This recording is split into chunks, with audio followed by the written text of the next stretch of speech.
अस्सलामुअलैकुम dear friends आप मेरे चैनल पर पहली बार आए हैं तो प्लीज़ मेरे चैनल को सब्सक्राइब करें, लाइक शेयर और कमेंट करें। बेल आइकन का बटन दबाना ना भूलें ताकि आने वाली हर वीडियो की नोटिफिकेशन आप तक पहुंच सके। शुक्रिया। ट्रेन की सीट के नीचे मुझे एक बैग मिला जिसमें बहुत रुपए थे। जल्दी से बैग को बंद किया और भागा। मैं सोच रहा था कहीं जिसका बैग है वह वापस ना आ जाए।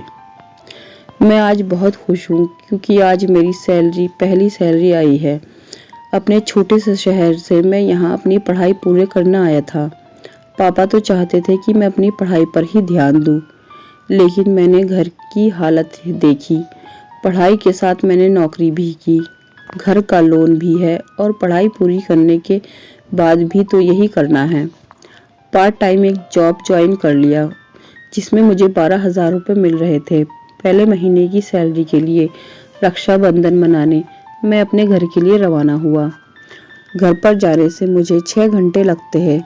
ट्रेन का सफ़र रहता है। सैलरी के पैसे मैंने अपने पर्स में रखे थे। त्योहार का समय है, ट्रेन में जगह मिलना मुश्किल बात है, लेकिन इन सब बातों को अब मैं मुसीबत नहीं मान रहा था, बल्कि इन सब के बावजूद मेरा मन खुश था। जेब में पैसे जो थे, पैसा पास में हो तो खुशी होती ही है, इस बात का मुझे आज एहसास हो गया था। ट्रेन का लोकल डब्बा पूरा भरा था। मेरा स्टॉप लास्ट स्टॉप पर था। कई स्टेशन पर रुकती ट्रेन मज़े से चल रही थी। प्लेटफॉर्म पर उतरकर मैं भी मज़े लेते हुए, खाते पीते हुए अपनी यात्रा कर रहा था। थोड़ी देर के बाद ट्रेन में कुछ जगह हुई और एक सीट मुझे बैठने को मिल गई। खिड़की के पास की सीट थी तो बाहर की ठंडी गर्म हवा में मेरी आँख कब लग गई मुझे पता भी नहीं चला। करीब 2 घंटे बाद शोर के कारण मेरी आँख खुल गई। अभी मैंने समय देखा तो मेरा स्टेशन करीब 1 घंटे दूर और होगा। प्यास लगी। मैंने पानी की बोतल लेने के लिए अपने पैंट के पीछे वाली जेब में हाथ डाला। पर्स निकालना चाहा, मेरी तो जैसे जान ही निकल गई। मेरा पर्स मेरी पॉकेट में नहीं था। मैं एकदम से खड़ा हो गया और नीचे ऊपर अपनी सारी जेब को चेक करने लगा। सीट के नीचे, बैग में, हर जगह देखा, लेकिन मेरा पर्स कहीं भी नहीं था। आस पड़ोस में खड़े और बैठे लोग सबको भी पता चल गया था कि मेरा पर्स खो गया। मैंने सबसे पूछा भी, लेकिन सभी का जवाब ना था। सोने के पहले जिस प्लेटफॉर्म पर मैं ट्रेन रुकी थी, लगभग हर प्लेटफॉर्म पर मैं ट्रेन के नीचे उतरा था और कुछ ना कुछ लेने वहाँ किसी ने मेरा पर्स चोरी कर लिया। कोई ट्रेन में भीड़ का फायदा उठाकर पर्स चोरी करके ले गया। मुझे कोई अच्छा अंदाजा नहीं था। कुछ घंटों पहले मैं खुश था, अब वो सारी खुशी मेरी चली गई। पर्स में पैसों के साथ मेरी कुछ आईडी भी थी जिसमें आने जाने का भी मुझे दुख था। मेरी पहली कमाई जिसमें मेरा त्योहार अच्छा होता, सभी के लिए मैंने उन पैसों से कुछ ना कुछ लेने का सोच रखा था। मेरे लिए वो पैसे बहुत थे। बस मैं सिर पकड़कर बैठा रहा। मेरा स्टॉप सबसे लास्ट था और वो भी आ गया। ट्रेन से सब उतरने लगे, मैं बस वहीं अपनी सीट पर बैठा रहा। सबको जाते हुए उतरते हुए देखता रहा। मैं इतना लापरवाह कैसे हो सकता हूँ, यह मैं सोच रहा था। आखिर मैंने अपने पर्स का ध्यान क्यों नहीं रखा, ये सब सोचकर मैं अपने आप को बार बार कोस रहा था। ट्रेन खाली होने के बाद थोड़ी देर तक मैं वहीं बैठा रहा। फिर आखिरकार मैंने खुद को संभाला। मैं अपनी सीट से उठा और दरवाजे की ओर जाने लगा। आंखें मेरी अब भी यहाँ वहाँ मेरे पर्स को ही खोज रही थी। सोच रहा था कि क्या यहीं कहीं पड़ा होगा मेरा पर्स, इसलिए मैं सब सीट के नीचे एक बार फिर देखते हुए जा रहा था। मेरी नज़र एक पॉलीथीन पर पड़ी जो कि सीट के नीचे थी। उसको उठाकर मैंने खोला, देखा उसमें एक हैंडबैग निकला।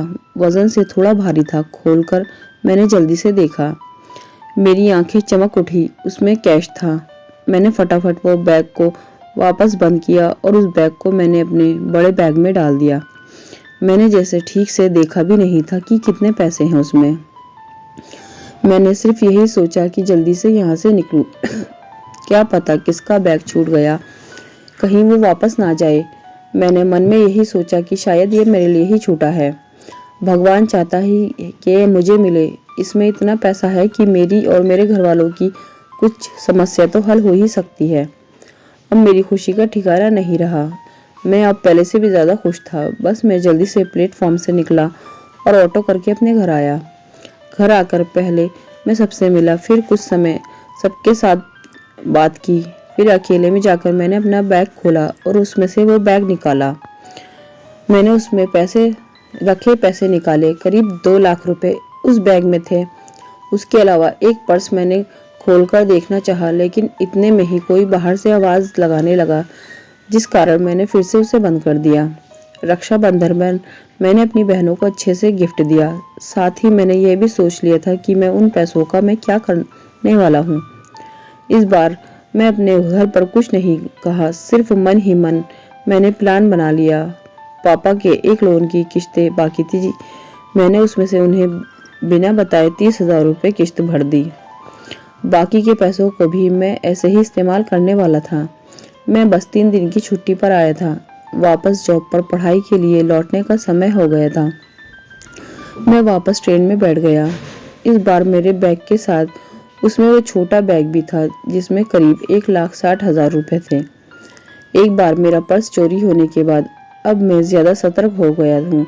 मुझे नहीं लगता कि अब मैं ऐसी गलती दोबारा करूंगा। मैंने अपना हाथ बैग से हटाया नहीं। प्लेटफॉर्म पर नीचे उतरते हुए भी मैं बैग को अपने साथ लेकर गया। करीब आधा सफर हो गया था। एक प्लेटफॉर्म पर गाड़ी रुकी। मैंने एक लड़के को चाय बेच रहा था बुलाया और बोला कि चाय दे। लड़के ने मुझे चाय भर कर दी और जैसे ही उसने मेरी तरफ देखा, वो बिना पैसे लिए बिना कुछ बोले भागा। मैंने उसे आवाज लगाई, भाई छोटू कहाँ जा रहे हो? अपने पैसे तो लेकर जा। पर वो भागा ही जा रहा था। कुछ मिनट बाद वो दिखाई देना बंद हो गया। शायद प्लेटफॉर्म के बाहर किसी दुकान में गया था। ट्रेन का समय हुआ, हॉर्न बजा। धीरे धीरे गाड़ी प्लेटफॉर्म से निकलने लगी। तभी वो लड़का फिर से दौड़ता हुआ मेरी खिड़की पर आया।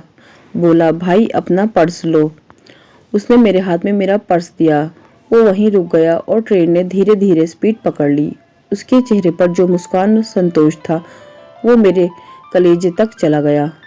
मैंने अपना पर्स देखा। उसमें सब वैसा ही था। उतने ही रुपए थे। एक भी कम नहीं हुआ था। उस लड़के से कुछ पूछने का, कहने का समय ही नहीं मिला। उसकी हालत भले ही तंग हो, लेकिन उसको और उसके परिवार को नींद अच्छी आती होगी। अब मैं ये सोच रहा था कि भगवान अब मुझे क्या दिखाना और सिखाना चाहता है। मैंने एक बैग लिया और उसके पैसे अपने समझे, जबकि एक लड़का मुझसे काफी छोटा मुझे जिंदगी की बड़ी सीख दे गया। मुझे ये सिखा गया कि मैं बेईमान हूँ। ये सारा पैसा बेईमानी का है। भले ही मैंने चुराया नहीं, लेकिन मैंने ये भी कोशिश नहीं जानने की कि ये पैसा किसका है। एक लड़का मुझे बेईमानी से ईमानदार बना गया। मैंने अपने कमरे में जाकर सबसे पहले उस बैग में देखा कि कहीं कुछ पता एड्रेस मिल जाए।